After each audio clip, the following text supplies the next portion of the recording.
Simula kaninang alas 6 ng umaga, bumaba ang presyo ng diesel ng hanggang 9 pesos and 57 centavos bawat litro. Habang sa ikatlong pagkakataon sa nakalipas na 3 linggo, tumaas ang presyo ng gasolina. Maliit na halaga lang ang itinaas sa presyo ng gasolina at ito ay 47 centavos lang per liter. Ang gas o kerosene ay bumaba naman ng 13 pesos kada litro. Ayon sa ilang mga oil industry sources, ang gasoline ay tataas dapat ng hanggang 5 piso kada litro. Pero ito ay nagbago dahil sa bumubuti naman ang sitwasyon sa Middle East.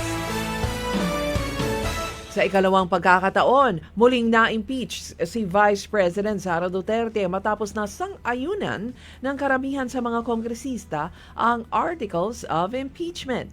Nasa 255 na mga miyembro ng Kongreso ang bumoto ng pabor, habang 26 naman ang bumoto ng no at 9 ang nag-abstain.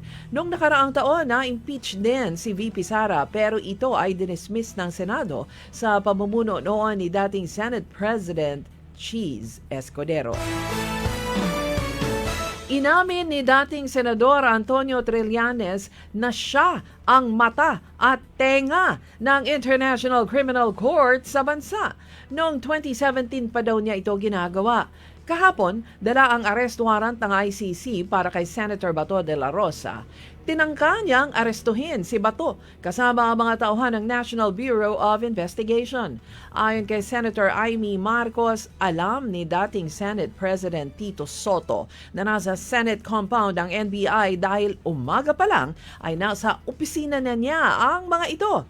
Pinakain pa daw ni Soto, ayon kay Marcos. Kinumpirma ni Senate President Alan Peter Cayetano na pumayag si Soto na papasukin ang mga tauhan ng NBI sa Senate compound para arestuhin si Senator Bato.